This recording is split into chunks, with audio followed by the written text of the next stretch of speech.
So this is where I met Commander X. He was sitting here, cowboy hat out, and he was reading. He had a thick sci-fi novel, and I just recently had published my first novel, so it seemed appropriate that I dropped $2 in there. And he looked up and he had this interesting face, craggy, and a definite story. So the gut reaction of the novelist is to engage and find out more. But little did I know that I was about to fall into the quicksand of hackers, of anonymous, and the beautiful randomness of life.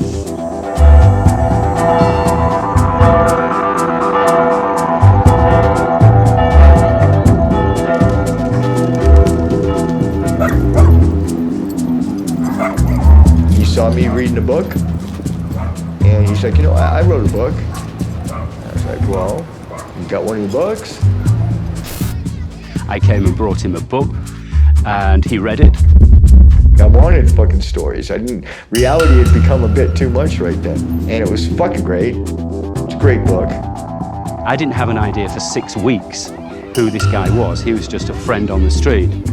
But then he told me that he was a cyber warlord, one of the generals in Anonymous. Online hackers who identified as being part of Anonymous and other groups have carried out dozens of high-profile online operations. And that he was on the run from the FBI and had been for 6 years. Because I felt that the prosecution was political against myself, I chose to flee into exile, and I'm in Canada now.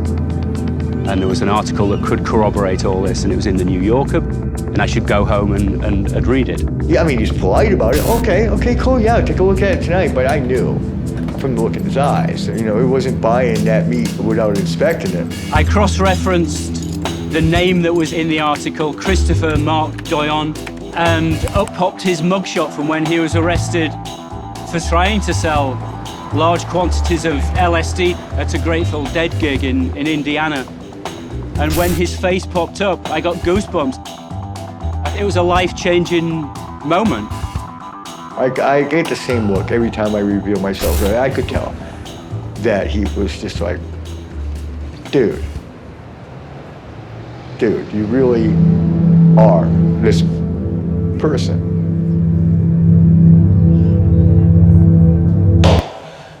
So let's bring us to today. Today? Today! Well, today they're making a fucking movie about my life. I've been called cyber terrorist, but I have to laugh right now at the fucking very idea. What is an information terrorist? Please, can somebody help me with that? How can I terrorize people with the truth? Commander X had a knack for being at the beginning of these movements, being right there. We're information activists just trying to make our world a bit freer and a little better. He is smart, he is articulate, and his words have power that most people's do not. That's dangerous to the power elite. We fight bad guys and tyrants wherever we find them. He was very divisive. Some people loved him, some people hated him. He was a distraction at best, I think, of times. He would type in all caps, you know what I mean? Like, he was a guy who commanded attention. If there's anyone who did the most to take that edge between absurdity and awe-inspiring and just fucking ram it over to the fucking absurdity part, it was Commander X. Look, this is a war. Straight up, this is a war. I think there's like an entertainer in him. He likes to tell stories. He likes to kind of take you into a whole world, and sometimes you don't know how much of that is exaggeration. You have to put a person behind the mask. People want stories. So Commander X did make a good story.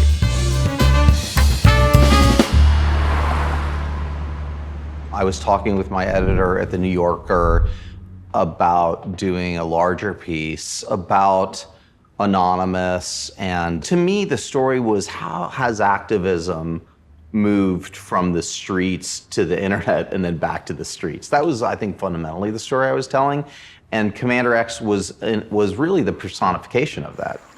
It was a profile of a contemporary American activist. He grew up in Maine, like on a ranch in Maine.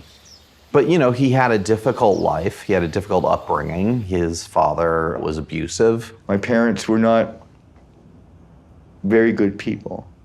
I'm just going to end it there. But they were not very good people. And so I spent a lot of time at my grandmother's house, and I had become fascinated with the idea of computers. The Industrial Revolution expanded the strength of man's muscles in the reach of his hand.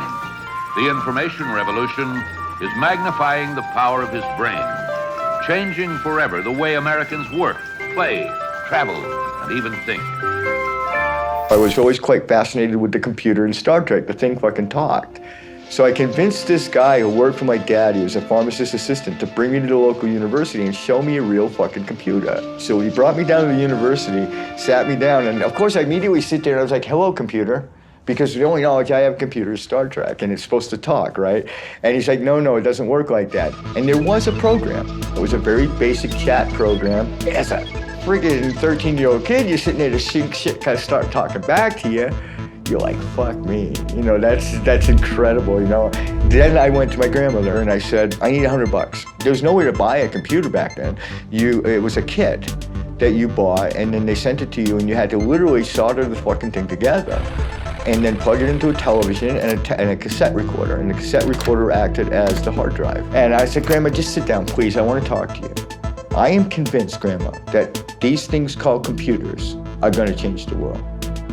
And she's like, well, what does it do? I was like, you can use it as a calculator, you can balance your checkbook with it, you can play video games.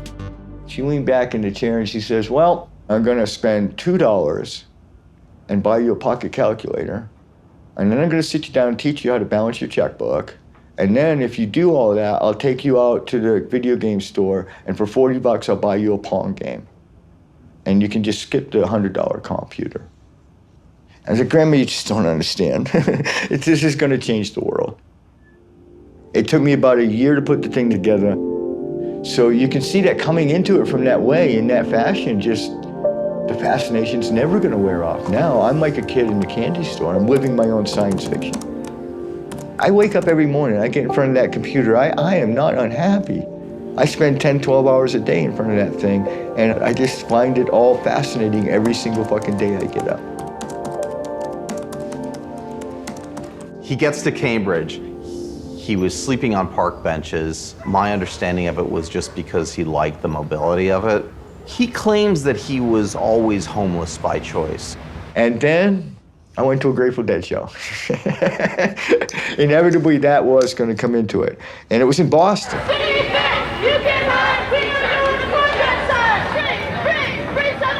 And I ran across an anti-apartheid protest. I stopped. I hung out with people. I smoked some pot.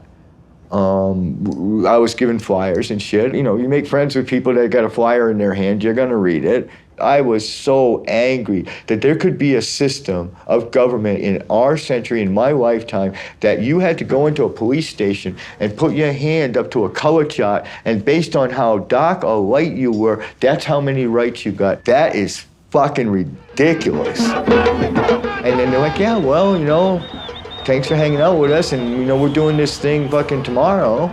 They got me really good with the whole hanging out with me and smoking some weed thing, because, you know, being a solitude kind of kid, anybody that made me feel like I was their pal, you know, they got the time of day.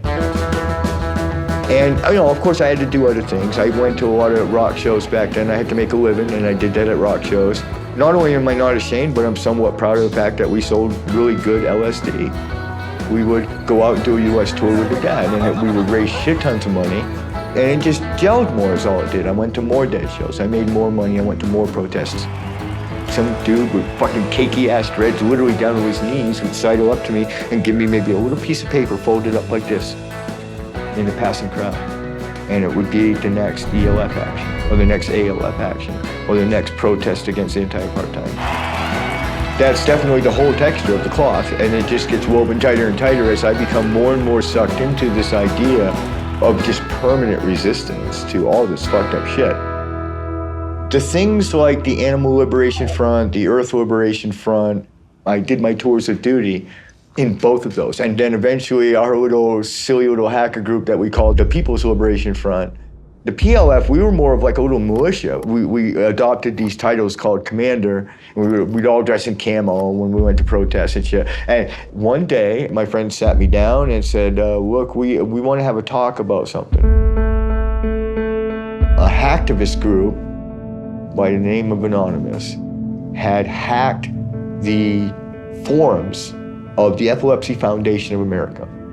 And they had placed on the forum, on the front page, a animated GIF.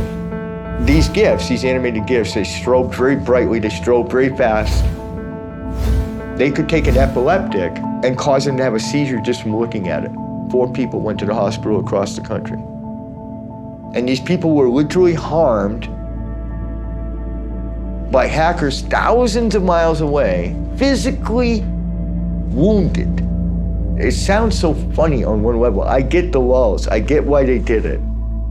They're still fucking dickheads. If you're out there today watching this movie, you're a piece of shit. He was a deadhead. Here's a guy who would like anti-apartheid protesters. He got busted supposedly for selling 300 hits of acid at dead shows. I mean, this is what he's coming out of. So this idea that these punks were trying to hurt people was upsetting. So he didn't have a great opinion of this anonymous, whatever it was. We can't let that fucking pass. These people need to either be brought to justice or at the very least fucking monitored to see what else they're gonna fucking do.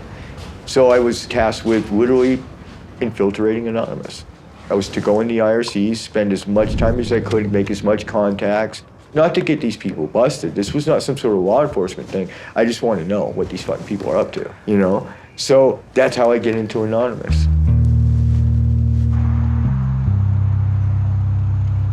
There was no founder of Anonymous.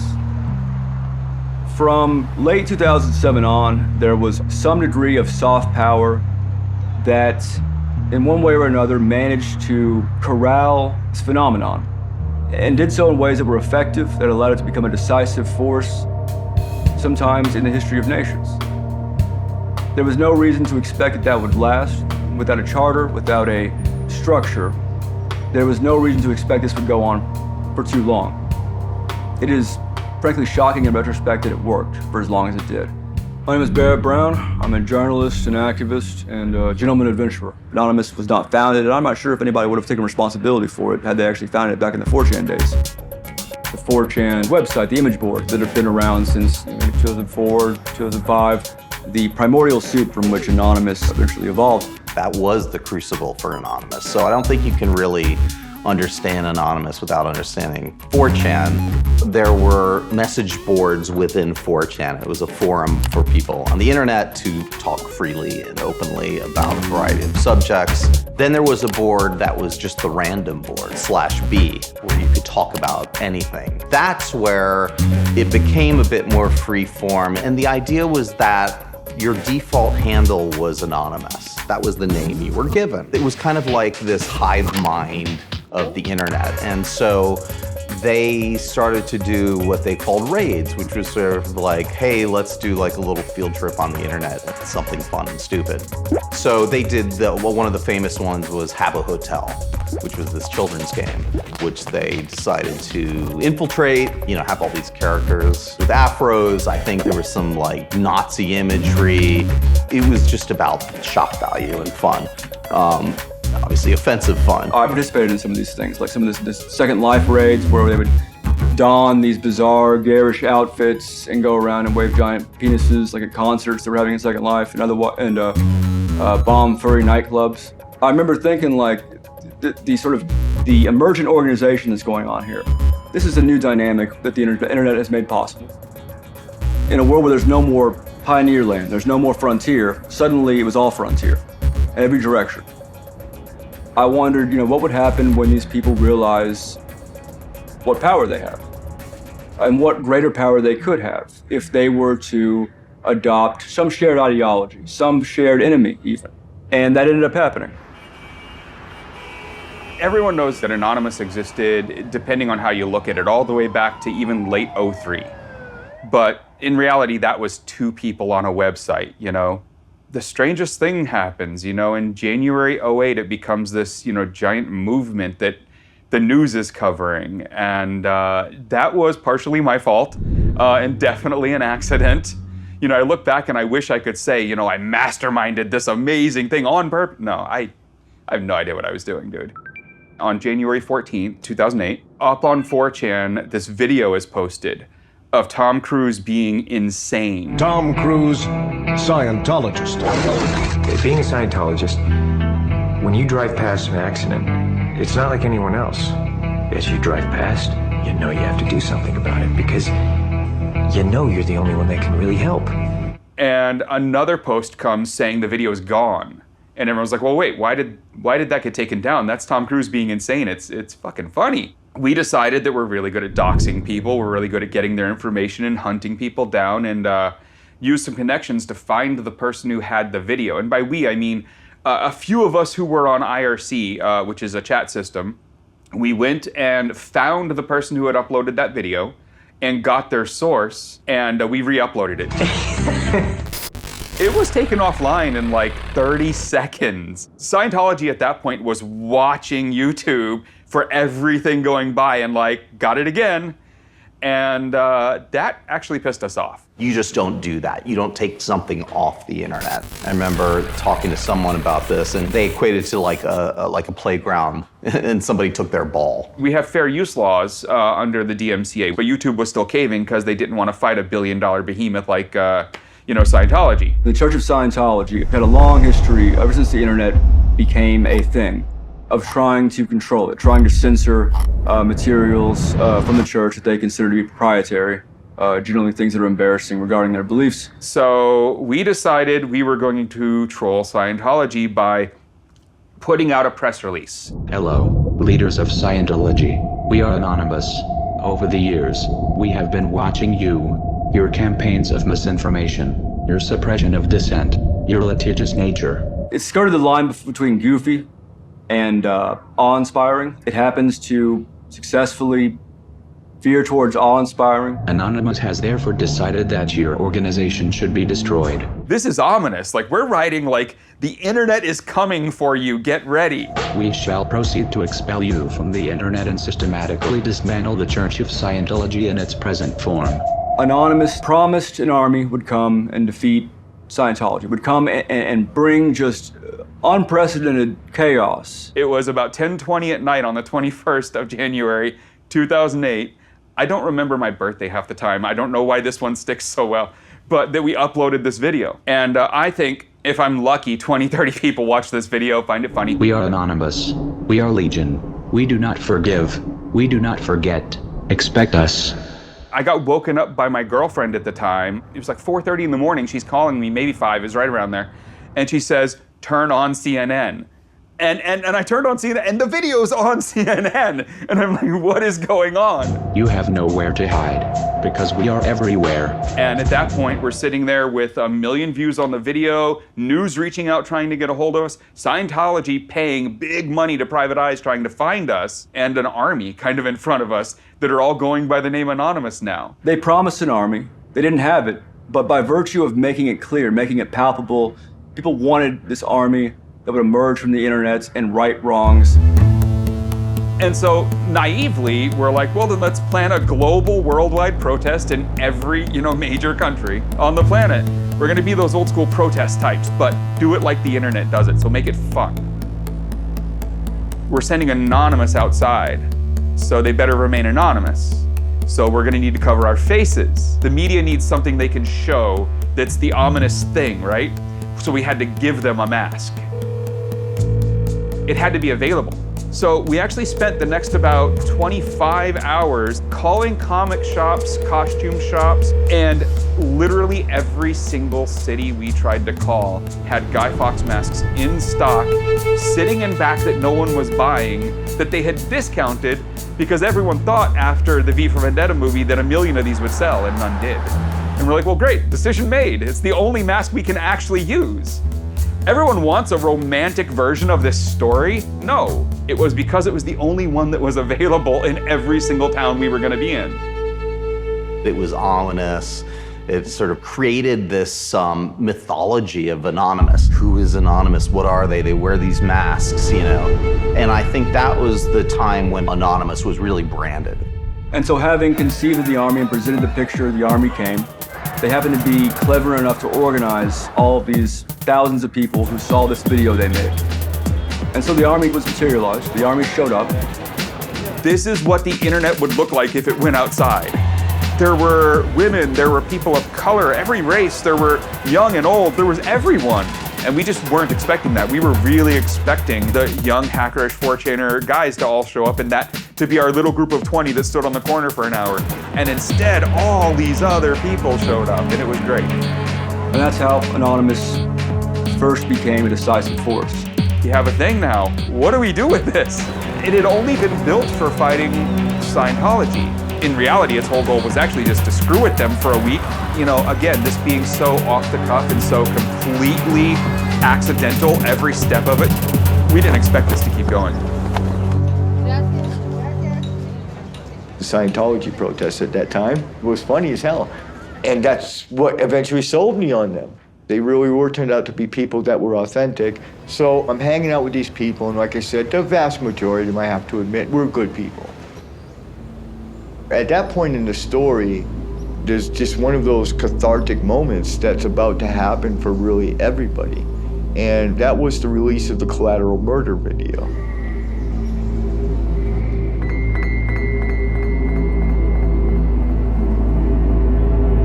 See all those people standing down there? Fucking break. Hotel 26 is screening Horse 20 to have individuals with weapons.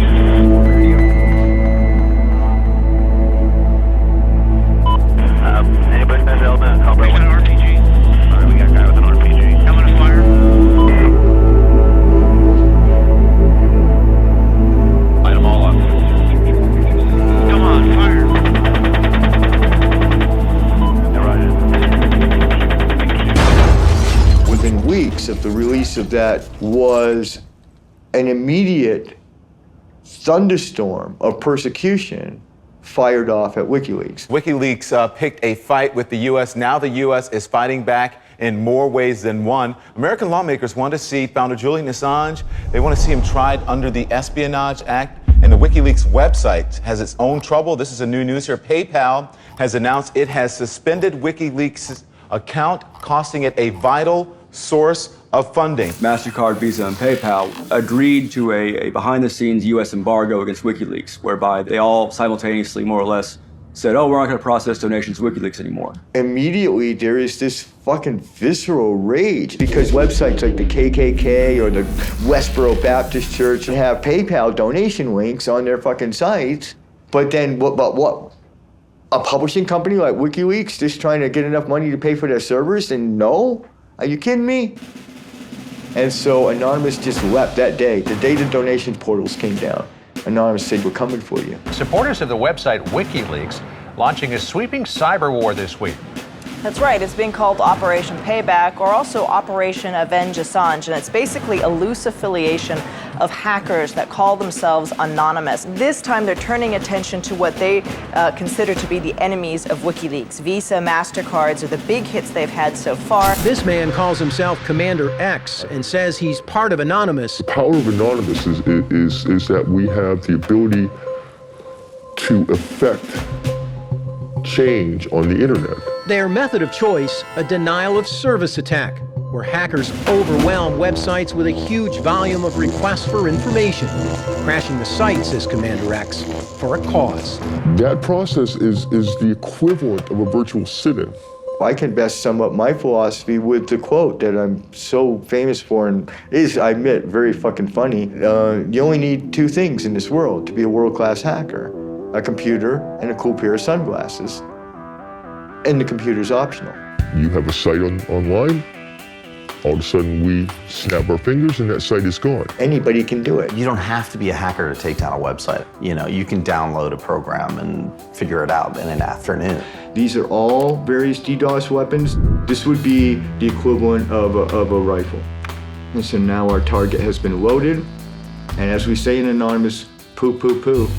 And hopefully hundreds, if maybe thousands of people would download this same software and all of us fire. So it's really about multiplication. This is a weapon that's designed to be used by an army And we just kept going. It was an incredible time because that entire 10 days, you don't even sleep. You have, in essence, Julian Assange, who has become a cyber messiah, and hundreds of followers who are waking up zombie computers, their soldiers, and attacking companies like Visa, MasterCard.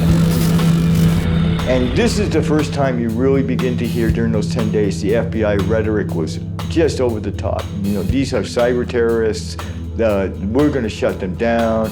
And of course, we're all like, yeah, fuck you. Yeah, so what? It's protest, motherfuckers, get used to it.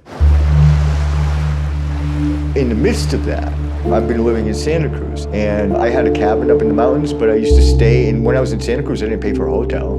There's places to sleep outdoors. Santa Cruz doesn't just have homeless people. You have like you're mentally ill and you're addicted, who hover around Santa Cruz because there's a lot of drugs there. It's a surf town. But the vast majority of people that they label homeless people are actually just bohemes. They're just people traveling up and down the coast. It's a travel corridor for backpacking, camper living culture that exists in California.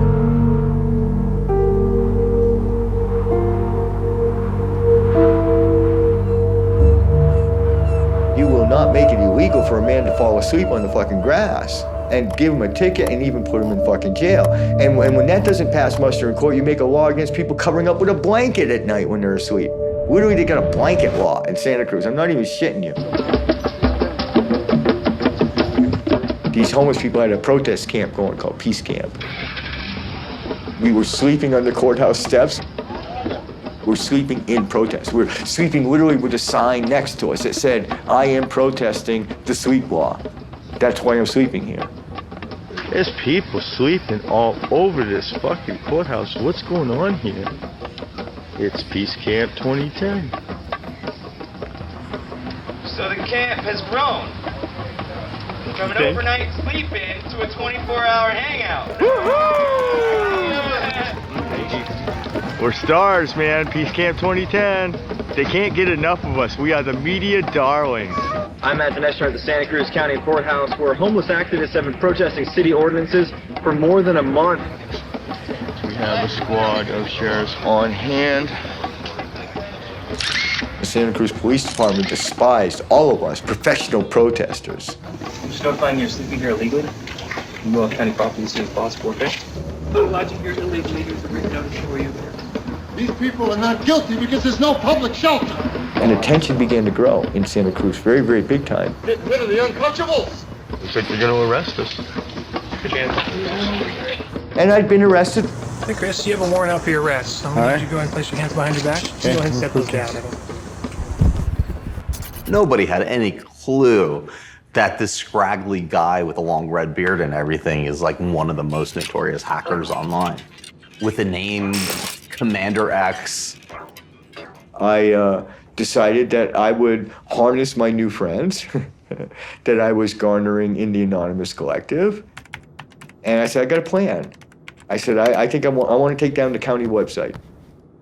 I said, but I want to be super cool about it because I'm here in this fucking town. So what I'd like to do is do it really ethical hacking style. Let's do it on a Sunday at noon for 30 minutes, and we'll pre-announce it. We'll tell them the specific time it is going to be down so that, the public will know that you just wait, and it will come back.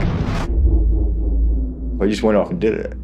I sat in a fucking coffee house, and I'm churning out these attacks. I'm deploying cyber weapons that our crew built just to DDoS shit. 2 detectives from Santa Cruz Sheriff's walked in and gave everybody a good fucking look over. And that's when I started packing up to get the fuck out of there. Oh my God, my fucking heart is coming out of my chest. The sweat is pouring off me. I got my pack on my back, my laptop over my shoulder, and I just fucking scoot left and walk normal as you can. But anyway, I make my way to the library, put out the press release from the library, and then the next morning I get up and the headline is on the Santa Cruz paper. I mean, in big black letters, Santa Cruz cyber attack.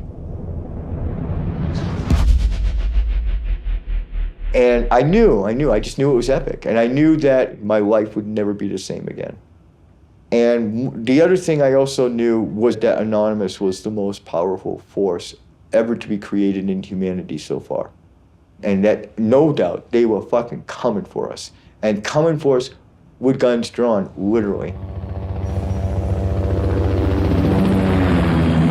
Cyber is the battlefield of the future. And most of these attackers are going after whatever the hell they can in order to show you what they can do. And that is very hard, very frankly, to defend against. I'm Leon Panetta, former director of the CIA, former Secretary of Defense, and now chairman of the Panetta Institute for Public Policy. Power can be very infatuating when you know you have power and you can exercise that power. And I think in many ways that's what happened with a group like Anonymous and other hacking groups that suddenly realized they had their hands on a very powerful weapon and they weren't quite sure. And I think they still remain not quite sure about just exactly what it means. You know, for something like the CIA and for other intelligence agencies, at least you know the devil that you're after. But when it comes to anonymous hackers, it was much more difficult to try to figure out what are they after? What damage could they do? Are these just a bunch of people, you know, playing 21st century hacking games? Or are these people that have a motivation that could be very dangerous to our security? I was fucking Batman. And I had powers. By then I was like gearing up. I'm geeking up. I'm starting to fucking bust some shit. I'm starting to fucking have some fun with this. Because I was working very hard by that point. I was putting in 10, 12, 15-hour days to this movement of Anonymous. I was participating to the fullest extent that I could do and not die. Commander X is who he is, and you know, we all know, we've all seen his version of reality, but he didn't come into my orbit until people started talking to me about the fact that X said he talked to you on IRC, and I'm like, who? He just kind of showed up as a guy who was putting up websites under the Anon name, and you'd look at it and the website looked like it was built in 1993, like one of the first drafts of a website ever, that a guy who was openly telling us he was homeless was building. So like, you didn't want to just outright say, what the fuck guy? You wanted to say, okay, guy's trying with very limited resources. He would be, you know, he was doing his thing, and obviously he was doing DDoSing, he was hitting targets, I didn't think he was doing too much harm, and I was always kind to him because, surprisingly enough, I am actually innately a kind person by default. That I just said like nice things, sometimes like it's sarcastic, like, go forth, continue, Commander. As I understand his story, he was the kind of hippie protester who showed up and, you know, was holding signs anti-war and all that, you know, and that was none of us. To speak the honest truth, like, I'm the 19-year-old driving a car who sees a puddle and a bunch of people at a bus stop and hits the puddle as fast as he can. That's me at 19. I'm not the good guy. So from the very beginning, there was definitely a clash of just personalities because he came at it from a completely different way. We sort of were thrust into being activists very accidentally, and that was just who he thought he was. I did not have all access at that point to Anonymous. I was, you know, definitely very strong and very powerful person and had to respect even of people like Barrett Brown and Greg Hausch and stuff like that. And I remember clearly going to Barrett Brown and asking him, what do you think we should do next? I think he responded with just one word, keep an eye on the Middle East. Commander X and I did not sit there and plan the advent of Op Tunisia and the Tunisian Revolution.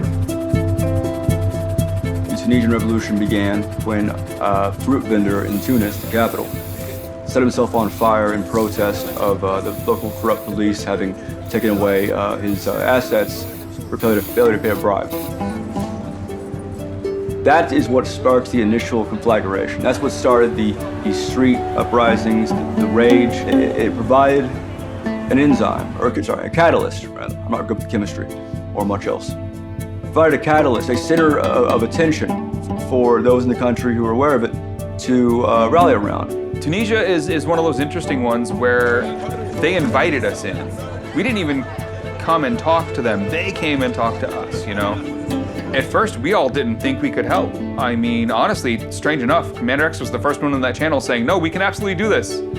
And we all thought he was fucking insane. I mean, like, who the hell are we? This is a dictator of an African nation. Some Tunisian hackers came to us in Anonymous, and in fact, they were more or less handed off to me because nobody knew quite what to do with them. But they claimed to have some rather extraordinary access, but needed some assistance. It's a small country with a small infrastructure, and we have the usernames and passwords to everything. You name it.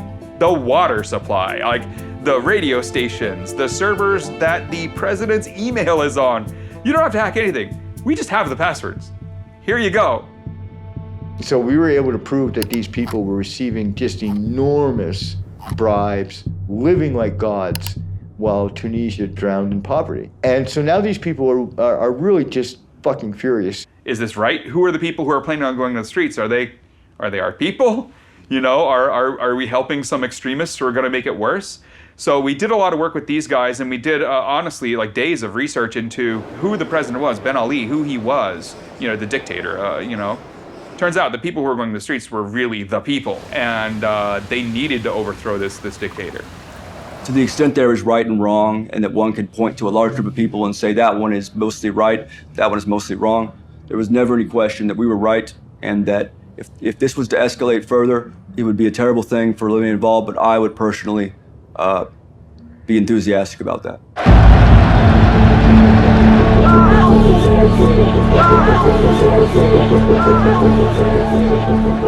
I mean, you look at it and you think, what could hackers do? But you'd be surprised at how important it is to keep communication from city to city. We built this list of all the technologies they would block, and we kind of estimated what order they would try and block them in. Like, easiest, they're gonna just get Twitter and Facebook turned off in the country, right? So we put proxies up and fed them to all the people in the major cities as soon as these start working, access them this way. Can we get activated satellite phones to some of the people in these towns? Yes, we can. It keeps going from there to like 7 layers of communication. So when the internet goes down, then when the cell phones go down, we can keep handing them a new way to keep in contact. This is all unraveling in hours and days. It's breakneck speed. I fought, as we talked about earlier in the apartheid movement, for 10 fucking years. It took 10 days to run the dictator out of Tunisia. After Tunisia, we're starting to help the Egyptians with the same tools, because now we've kind of got a toolkit. We're really beginning to define skill sets that specifically apply to these street revolutions. One of the things we had done there was we knew the internet was going to get cut pretty easily. So our preparedness for that was we had gotten dial-up ISPs, old school 90s level modems mailed into Egypt. So if the internet got completely cut but the phones were still working, they could dial into the internet. We turned the internet back on in Egypt 3 times. So the Egyptians who are using the internet to organize what would become the Arab Spring. Oh my God, we are having geopolitical impact. We're saying who's gonna fucking rule in this world and who isn't. None of these were our protests when you look at any of the stuff we did during the Arab Spring. None of them were our ideas. This is a revolution for the sincere people of this country. They're the ones that want to make the change. They're the ones that will make the change. They're the true heroes of this country. People showed up, asked for our help. It turned out it was things we could do, so we did it. And then I went back to building some plumber's website the next day. I mean, I think we came out of the Arab Spring pretty convinced we were all fucking gods. Commander X is definitely a victim of his own ego at this point. Was Commander X on the ground in the square in Tunis, in the capital, getting shot at? No, there were people on the ground risking their lives. They could have possibly done this without us. We could not have done it without them.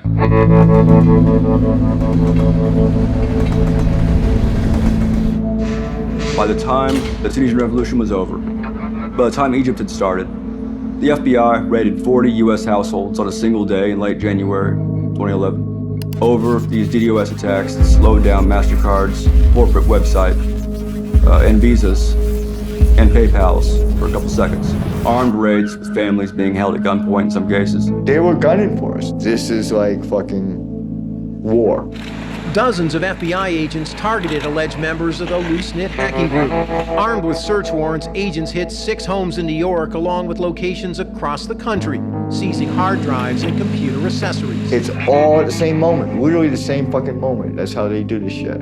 So that we can't get on like IRC and say, hey dudes, they're coming, fucking wipe your drives and run. And so that's what they did, except there's only got 39 of them. Because one was Batman. The reaction that they had was so knee-jerk to our attacks on PayPal, MasterCard, and Visa. Visa.com went offline for a few minutes. Did that affect anyone's ability to buy anything or give anyone's info away? No, it did nothing. Their marketing piece where you could download a brochure was offline for a few minutes. Somehow, $50 million and damn it. No, dude, no. When have you, as someone who has a Visa card, ever gone to Visa.com? It didn't affect anyone. And it was down for 5 minutes, but they tried to get people, you know, to go to prison for it. MasterCard's website was offline for a couple hours, but again, that was their fault. Their shit was really badly built. But again, very clearly, nobody uses those sites to do their transactions. Those sites are advertising. You know, what does it take to get a case indicted these days? A couple mil in Bitcoin and extortions and things like that. Whereas, you know, what did it take a case to get indicted in 2010? The low orbit ion cannon. By nature, it's a joke. Like the thing says pew pew on it. It's by nature, it's a joke. And, you know, a joke will get you prison in 2010. My name's Jay Lederman. I'm a criminal defense attorney. I do a lot of underdog work. I do a lot of stuff that people won't touch because they're worried it's at too high or too clandestine a level that men in, you know, black Escalades are gonna pull up and what have you, and that shit doesn't happen. That's come on. Don't tell them that though, because then I miss out on all my fun. I sent out a series of tweets that I would represent some righteous hacktivists busted in my hood. Meaning California. So in our general mailbox, the next day there was a message from them. It said, I'm Commander X, and you know, I am the Commander X, not just Commander X, I am the Commander X. And he thought they were looking for him for the potential Santa Cruz DDoS. They consider that unauthorized access. And he thought that things were going down very quickly. Or going to be going down very quickly for him. I was in Mountain View, California. And I had known that they had pretty much tracked me to Mountain View. I was seeing the Crown Vics around. I saw the FBI agents in the library when I was surfing on the internet. They would have had me surrounded by at least a dozen agents at all times. They must have really, really feared me at that point to deploy a dozen agents rather than just walk up and fucking arrest me. I'm going back and forth with X. You know, we had the meeting spot arranged. At that point, I'm still using like some sort of commercial-based email. I'm still new. And he was using some encrypted form of email. For some reason, he said to me, the last email he said to me was like, Jay, I'll see you at 10 o'clock at the such and such coffee house. And I said to him, why on earth did you say that? He had told me the name of the place weeks before. I had it written down. I knew where I was going. There's a guy in Bermuda shorts and that stupid Hawaiian shirt that they always make FBI agents wear thinking that that's somehow fucking stealthy, and he's staring right fucking at me as I'm walking down the street. So I'm like, okay, so it's a game, right? So I'll play the game. I go to the coffee house. Another FBI agent comes in, sits down, takes my fucking picture with his cell phone. I was like, okay, let's see if you know about the secret fucking passageway out of this fucking coffee house, because I did. Down the fucking stairs I went, out the fucking back door. Nadia, the fucking fib from hell, she was screaming because she fucking saw me bolting down this alley and couldn't get out of traffic in time to come after me. Ended up coming up the fucking sidewalk with pedestrians literally weeping out of this woman's way as she drives up the fucking sidewalk. And I was just sat down in a bus stop. I lit a cigarette. And an FBI agent who I've come to call a cybercrime guy got out of the van, calmed Nadia the fib down, made her put her gun away, and just calmly sat there with me and waited while I finished my cigarette. He asked me my name, and I said, dude, if you don't know who you're about to arrest, you're not doing the job right. Right then, Jay Lederman drove by. I was looking for parking, and I got a call from my office that Christopher Doyon was on the phone. Yeah, I called back the number, and it was an FBI agent. And they were like, yeah, hold on, he wants to talk to you. They got him an hour before I got there at the place we had arranged to meet. I don't know what their methods are. Who knows if they had like some camera planted in the little, whatever tree X was like, you know, sleeping under, you know, looking at his computer when he's typing it. You know, I can't prove that it was on my end, but it sure appears that the FBI violated attorney-client privilege by having my emails monitored and were able to pick him up an hour before I arrived at the meeting.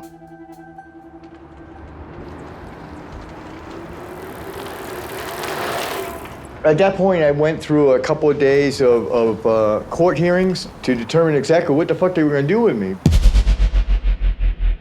They were alleging $6,200 in damages. They did what they could to make sure it was over $5,000 because that's what they were told by the United States Attorney's Office. How do I know that, even though I don't know that? Because that's what every United States Attorney's Office tells everyone about it. They say, listen, you got to get this over $5,000 or this is a misdemeanor. This is just some guy in a library like clicking enter on his computer. Come on, man. It's like, what's this worth? And that's what ultimately happened with PayPal. It was, you know, be good for 18 months and we'll dismiss all of these. Of course, he could have gotten 15 years. So I was released on bail. It's a mistake, tactically on their part. You had me and you let me go. And so of course I went back to the fucking war. I'd like to state for the public record that this press conference is being held against the advice of my legal counsel. X is good at giving attorneys ulcers. Me, I'm ulcer proof. I work fine. This document alleges that I am the notorious hacker activist known to the world as Commander X. I am Commander X. Well, I don't know. You try to tell him to shut up. See how that works. The indictment further alleges that I am in association with the global internet freedom movement known as Anonymous. And I say yes, I am immensely proud, humbled to the core, to be a part of the idea called Anonymous. He does have the right to remain silent. He chooses not to exercise it. You know, I am a homeless guy. And I'm scary smart. And despite the best efforts of the city, the county, and now the federal governments, I will not be silenced. The FBI is now in possession of 3 of my computers, 2 fucking cell phones, and God knows how many fucking external drives. They've taken all my electronics. They've forbidden me from using electronics. Well, how am I going to handle this? I can't go back to hacking, but I want to keep fighting and keep fucking with them. And it dawned on me what I was going to do. I'm going to say goodbye, and I'm not coming back. And I began my run to the Canadian border. As far as I knew, I think he was like sort of the first fugitive out of this whole movement. I never really believed that he was in Canada because it seemed too obvious. You know, it's like hiding in plain sight being in Canada. Like, I really didn't think he had gone to Canada. And sure as heck, he went to Canada.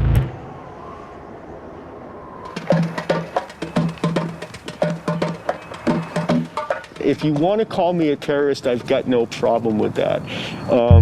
But I would ask you, who is it that's terrified? And if it's the bad guys that are terrified, I'm really super okay with that. The media, for some reason, loved talking to and about Commander X. I, for the life of me, never got it, but I also didn't think I had to. Like, the things he was saying in the media, while sometimes they were crazy, most of the times they were just our talking points. I went to go see him up in Montreal. Whenever you heard interviews with somebody anonymous, they treated it like, you know, you were some like troll that had run out of a cave and you're all pixelated and all of that. But like, here was a guy who kind of looks like an older hippie guy, and that put a face on something that had been faceless to a lot of people. But I think it was in that moment too when he really became even more ostracized within the subculture of anonymous, because the one thing you weren't supposed to do was to distinguish yourself really as an individual and put a face on something that's faceless. A lot of accusations have been levied at him about what literally is referred to as fame whoring. And they're not entirely wrong. I mean, he obviously wanted it. He literally named himself Commander.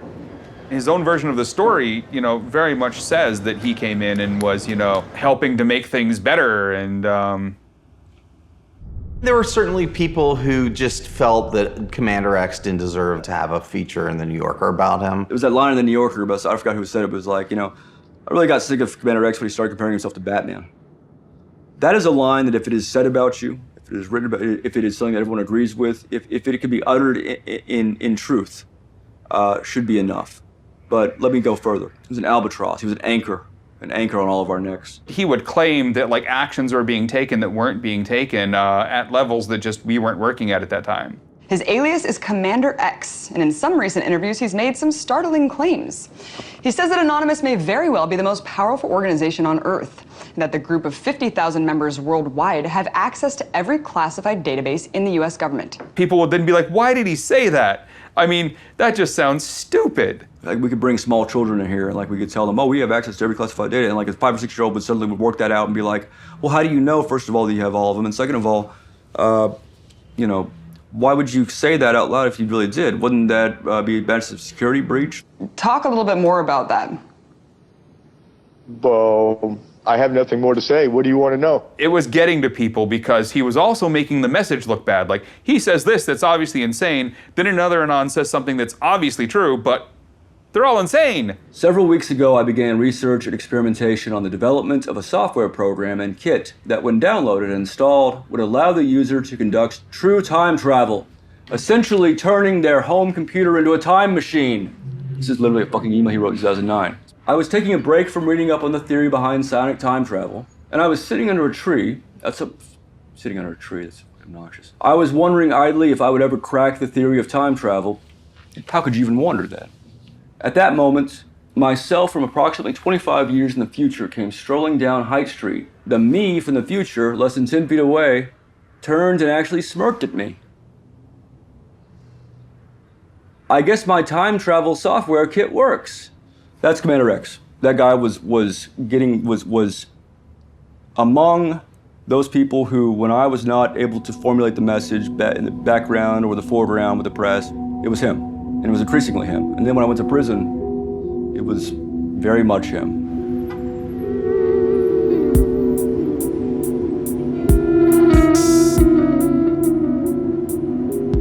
The FBI raided me on March 6th, 2012. Raided my apartments first, found I wasn't there, which was by design. Then raided my mom's house and took my electronics, computers, phones, files, just like they had taken files and papers from my place. And then 6 months later, after I had learned, I'd been told by the prosecutor that they were going to be charging my mom as well, which is a very common practice among the FBI, charging someone's female loved ones to get them to cooperate, and knowing myself that I would never cooperate with the FBI. I made several videos laying all this out. Hi, I'm Bear Brown again. This is part 3 of a 3-part series on why I'm angry with the FBI. Sorry, I've got a case of the giggles. My mom has not been involved in any of this at all. Did not know about the tip I received the previous day. Didn't know I was over there. I come over there a lot. Didn't know why I brought, the laptops over. didn't notice, didn't pay attention. I also threatened to shoot anybody or more FBI agents came to my house. They know that I'm armed, that I come from a military family, that I was taught to shoot by a Vietnam vet and by my father, a master hunter, and I will shoot all of them and kill them. It was pretty obvious I was going to be dead before I was 40 or so. So I wouldn't mind going out with 2 FBI sidearms like a fucking Egyptian pharaoh. And so I was ready. It's like super passionate about this argument.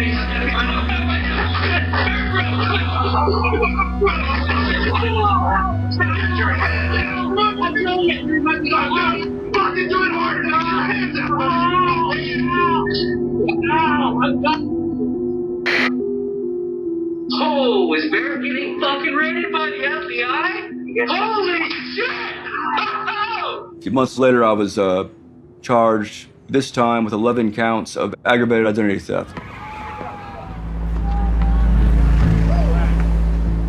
The charges in this case, to justify it, involved me copying and pasting a link from an anonymous IRC chat room. Then a month later after that, after those charges, I was charged once more for obstruction of justice, just like my mom was, for hiding laptops in her kitchen cabinet. So, long story short, I went to prison.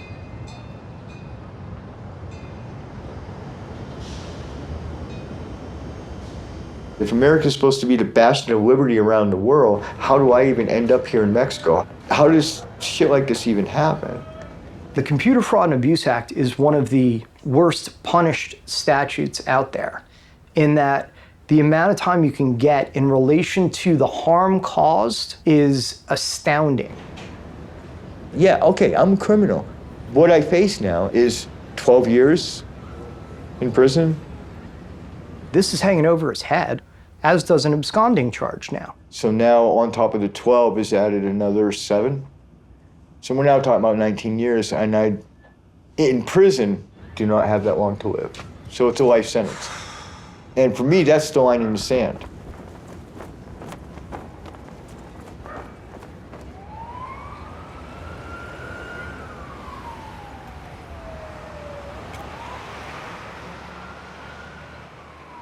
I actually first went to Toronto because of the world premiere of a documentary called We Are Legion.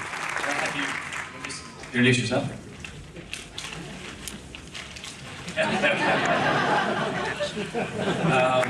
All right. I first met X at an Occupy protest in Oakland at the height of the Occupy movement, and at that point he was homeless. He was he's clearly living on the streets. He was attracted to the movement because of its activist potential. I have stood upon the mountaintop known as Anonymous and looked down on a world inflamed with revolution. I saw him again when he was homeless in Toronto, and he was, Toronto is not an easy place to be homeless. And, he wasn't doing well. He wasn't doing well. No country should be allowed to stifle dissent to the point where people are committing suicide and people are fleeing their own country, never to return. I mean, think about the decision I made. I'm never going home.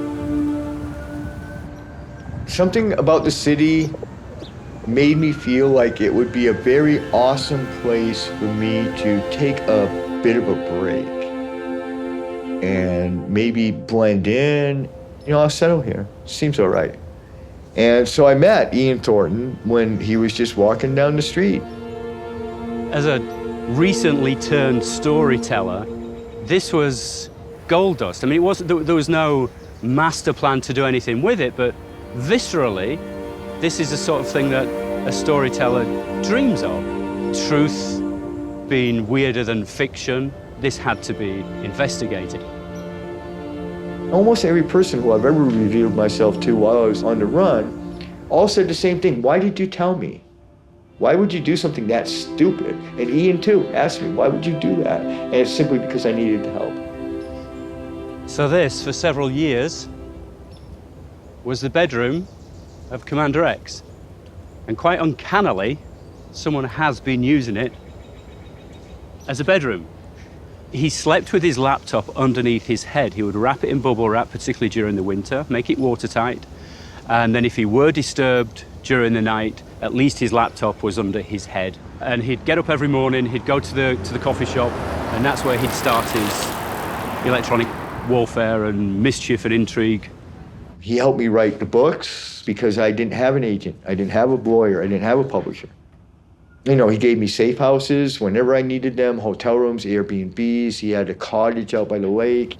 He knew what my goals were, which was to find asylum. We went through some incredible experiences where we really thought I was going to Iceland for a minute. And then it didn't pan out. We thought for a moment, quite seriously, I might be going to Russia. And that didn't pan out. Thank you. Thank you very much, everybody. And then Trump got elected. Sorry to keep you waiting. Complicated business. Donald Trump had already made himself a rabid enemy of the Mexican people and the Mexican government. We will build a great wall along the southern border.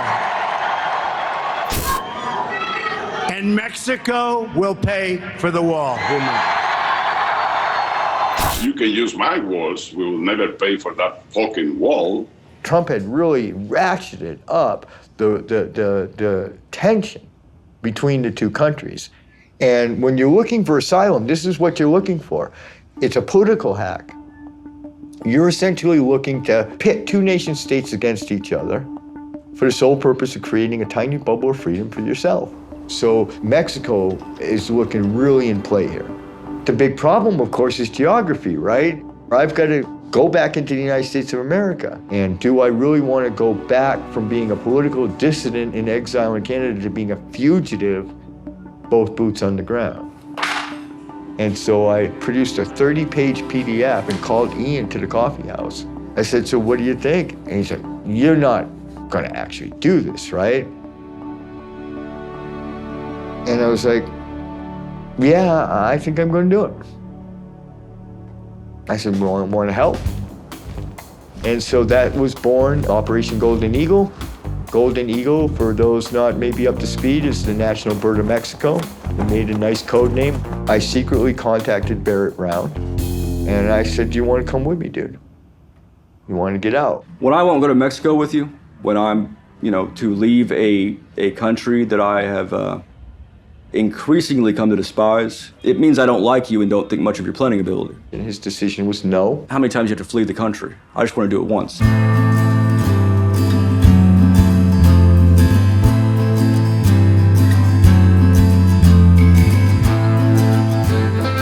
Anonymous Operation Golden Eagle is by far the weirdest human endeavor, probably in human history so far.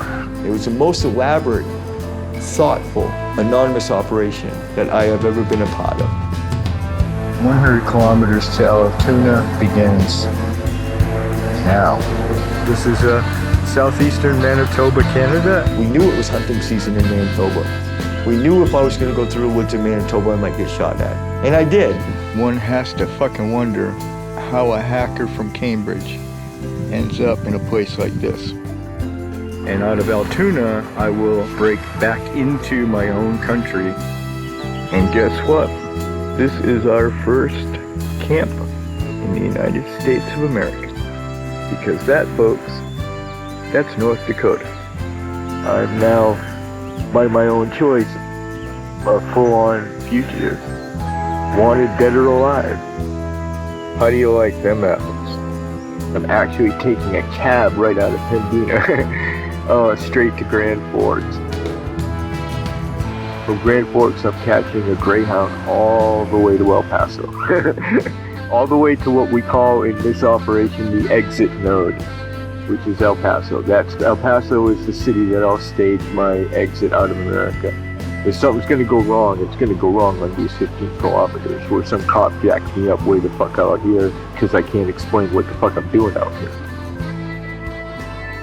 Bullet casings. People are out here shooting.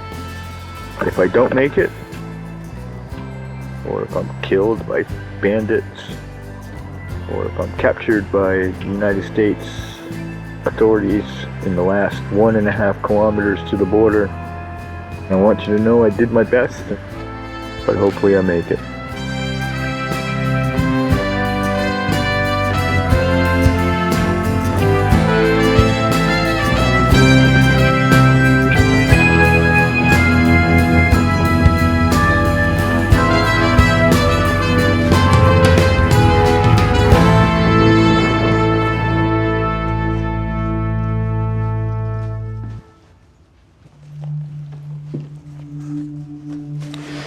I have no idea. I have very little idea what's in here. I had this laptop when he switched for a newer one, a more lightweight one for his trip. He wanted to be far more streamlined, and this was the stuff that he left. Oh, geez, look at this. This is World War I stuff.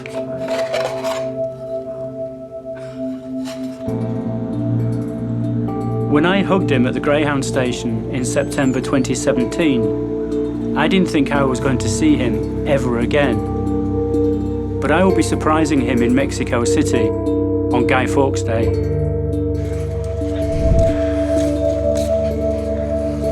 People in the Anonymous Collective have learned to watch my Twitter very carefully, and so I began to tease, hey guys, watch me on November 5th. Because I didn't want to just announce I'm going to be at the monument ahead of time. I'm going to do something really cool, guys, keep an eye out. I have hundreds and hundreds of journalists who follow my Twitter account just for that reason. Well, we're on our way to the Million Mask March in Mexico City, just to remind the people in power that we're still here, we're still Legion, we're still everywhere, and we never forgive, we never forget. No beef! No beef! Since 2013, actually, we've been doing Million Mask Marches. It galvanizes everyone who thinks they associate with Anonymous all on one day. Oh, streets! Sort of celebrate how much we've grown over the last year, meet other Anons. And if that's kind of cathartic, that's a pretty big thing for an Anon, because we don't get to meet each other very often. There's a lot going on here in Latin America. There's a lot of tension. There are people in the streets of Chile, Ecuador, Bolivia, Venezuela. They are marching against their government, and all of those protests in Latin America have at least the potential of overthrowing their government. So if the culture is generally speaking in a revolutionary mood, that's a really big sign that today could be good and even bigger than normal. I would not be at all even marginally surprised to see 2000 could be even bigger.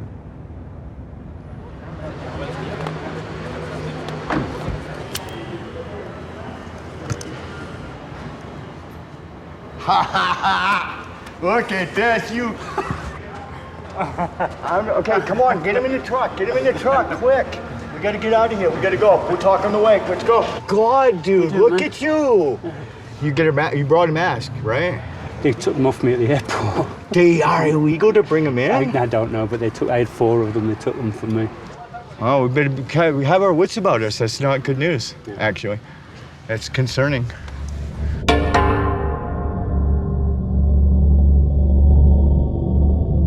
Dude, how do I keep ending up at all these icons of revolution? Like, I literally live like a block away with a rooftop view of the fort where the entire Mexican Revolution began. It's like a fucking shrine. And now, completely with no input of my own, here I am at the Monument de Revolución. I mean, come on, dude.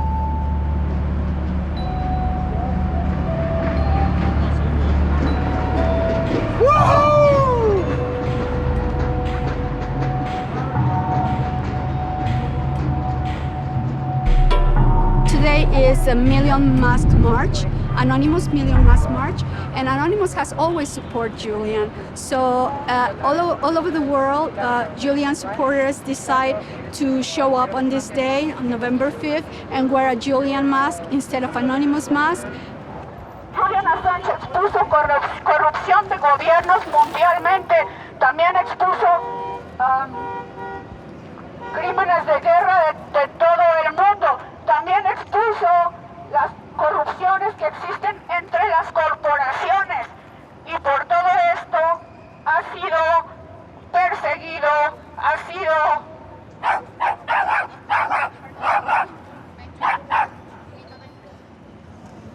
respeto y admiración a Julian y no prisión. Respeto y admiración a Julian y no prisión. Okay, I gotta talk to my people. All right, guys, this is Commander X live Like the Million Mask March. You know, we're few right now, that's true, maybe by other standards of other Million Mask Marches, but that can change in a heartbeat. If you are somewhere in Mexico City right now and you happen to be listening to this stream, then, you know, get your shit down here. We're not going anywhere. And if you can't, then just get busy and start tweeting streams, other people's streams as well as my own. Make it go everywhere. Make everything go everywhere about Million Mask March. Let's really make ourselves known this year.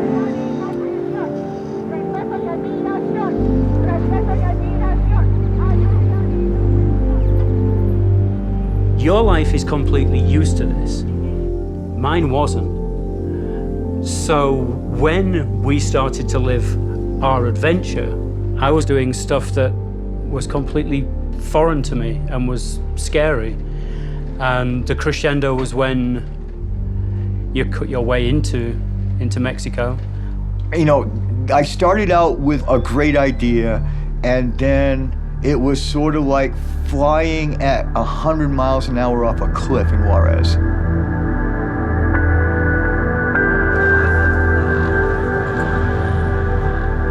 I left Juarez thinking this was fucked up shit. I was screwed, and I'm gonna end up living in a hut in the desert in fucking Mexico, eating cactuses for the rest of my life. Honest to God, I thought I was completely fucked.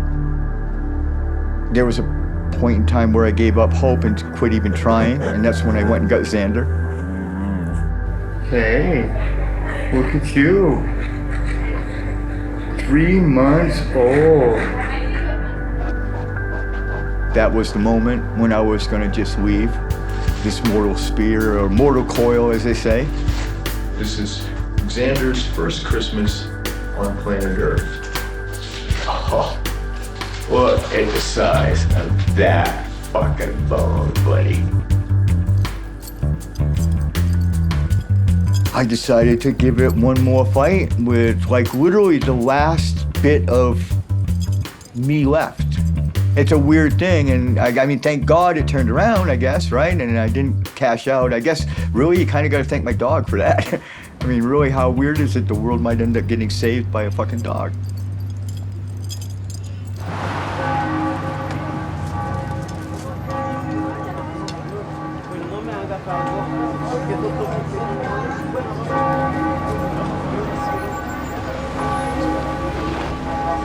I'm here in Guanajuato now, you know, having spent a couple of years, almost exactly, here in Mexico.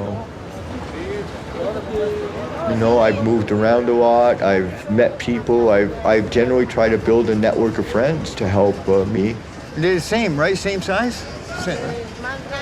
Is this grande or this? I like the color too, I take that one. Yeah, yeah. And thus comes into play people like Vic. Well, I was just walking in the streets, and then I saw this American guy who was standing, all lost. Didn't know where to go. I just saw him like looking one way and the other. And he saw us and, hey guys, do you speak English? And I'm like, yeah. Hey, where can I go to a coffee shop? And I'm like, okay, let me take you there, especially because of the streets here. So we started walking, and we started talking, and then he kind of asked some questions to see if I kind of knew a little bit about, well, Anonymous. And I'm like, oh yeah, I'm familiar with it. And we talked a little bit more, and he said that he was one of the founders of Anonymous. And whenever I got back home, I searched online. I was, oh shit, it's truly him. And I was like, damn, now I search him online. I mean, and I got all paranoid, right? So he sent me an email, and he was, oh, I slept in a dumpster. It's my birthday. Like, it was the worst birthday of my life. So, well, I was like, what am I gonna do? Maybe you can stay there for a couple of months until things get, I don't know, good again. I mean, he became a really good friend, especially because kind of nobody likes him. I like broken things.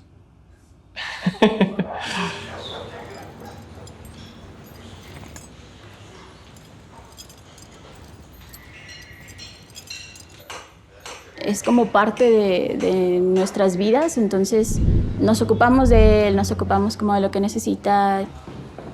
Cuando se acerca contigo, te tiene una hora platicando con él y contándote sus historias y creo que necesita a veces alguien como que lo escuche y que se ocupe de él, entonces me gusta hacer como esa parte.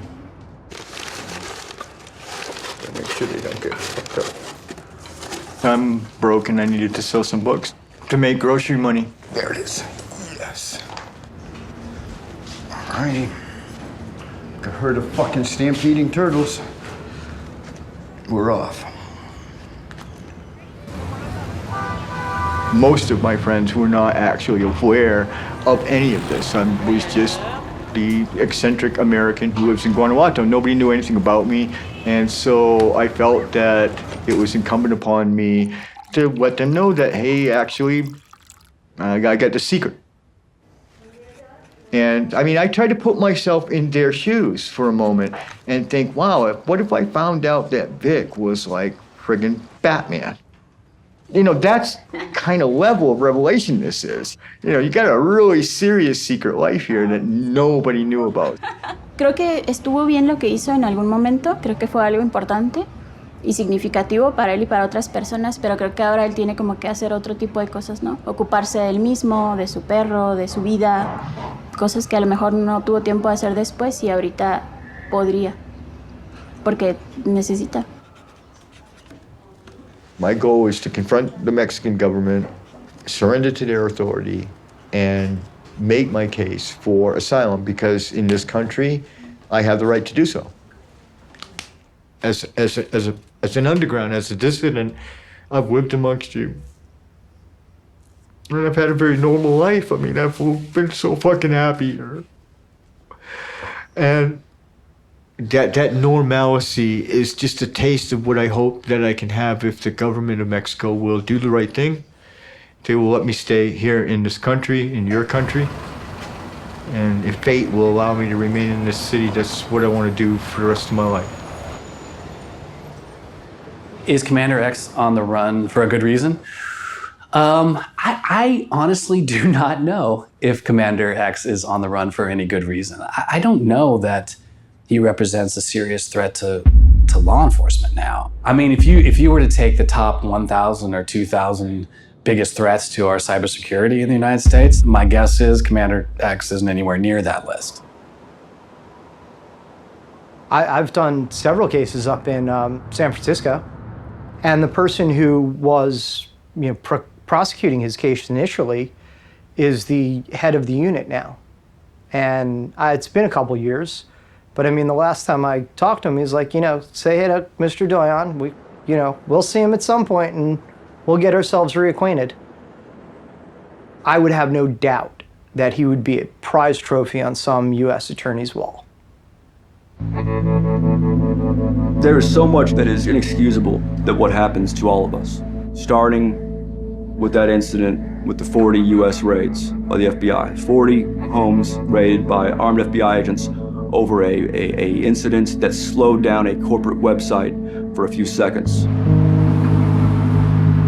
There are a lot of people, especially a lot of media, who have said that those arrests really led to an end of Anonymous and very much a slowdown of hacktivism. But what it more did was drive it a little more underground here in the US and cause people to realize that they needed to actually, be anonymous a little better.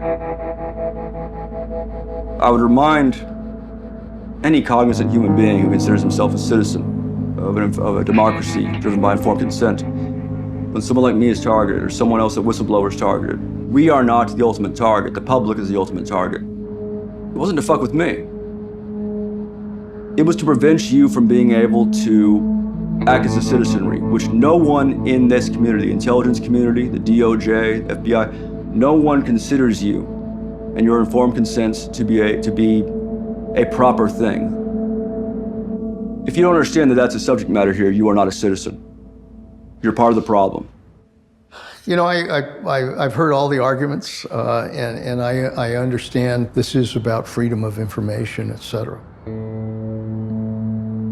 But the reality is that we're also dealing with something that could be very dangerous. For example, when the Russians, used cyber to come after our election systems in 2016, did they cross a line? because that was a bold attack. We don't know the answer to that. And at some point, I think we need to have that dialogue about what are some of the rules of the game here when it comes to cyber. Because if we just sit back and say to hell with it, we should let everybody do their own thing, at some point we're going to pay a hell of a price. Hopefully you guys can see the stream okay. I'll turn it back around for me. Thank you for tuning in this morning. Hopefully, like I said, everything will turn out okay. I have my legal paperwork with me.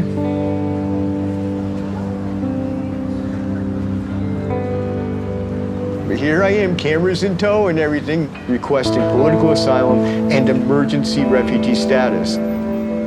I've always known that this moment would come, but I also didn't want to fuck it up.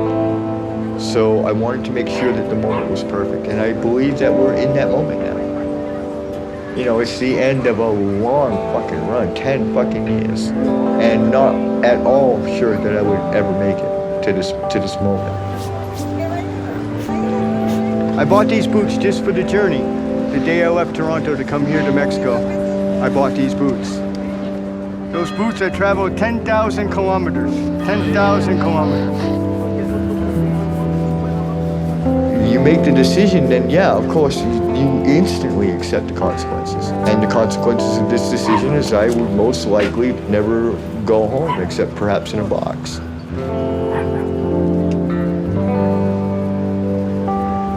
My goal originally was to keep fighting and not get caught. I'm still fighting and I'm not caught. And I'm this close to victory. And this time in a very permanent, final way. You're not fucking gonna drag me back in chains. End of conversation. I'm gonna get fucking asylum. ¿Qué trámite va a ser? Va a ser, what trámite are you gonna do? What is the purpose of your visit?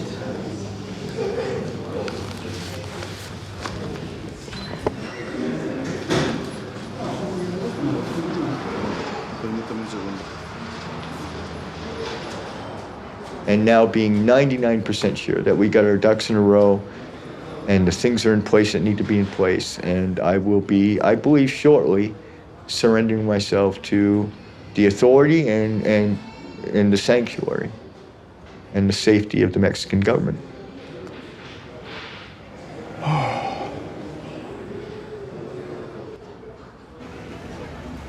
I'm happy to report that today the government of Mexico did the right thing. Officials of the INM have accepted my petition material for political asylum and have granted me emergency refugee status. I am the first information activist in history to receive political asylum in a foreign country for protest actions taken under the flag of Anonymous. One of the reasons that I stuck with this process to the bitter end, despite my not really having to, was my fervent hope that I will not be the last. You know, the way he talks about it, it's almost like you're talking with a Vietnam veteran who's talking about his brothers in arms. I mean, he really feels it and gets emotional. The reality is, too, is that Anonymous and X, all these people, like, they've left a trail online. If you dig hard enough, you can find it. And Commander X will be remembered as one of these iconic figures, divisive figures, whether you believe him or not.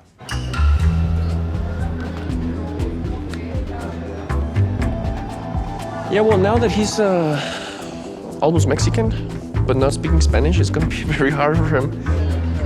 Hi, how are you? I'm fine, thank you. Oh, you have English, thank you. Oh, Yes, a little. Oh, you have more than I have Spanish.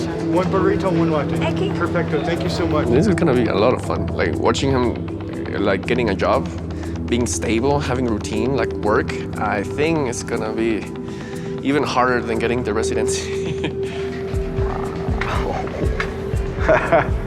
Yeah, look at this. Holy crap.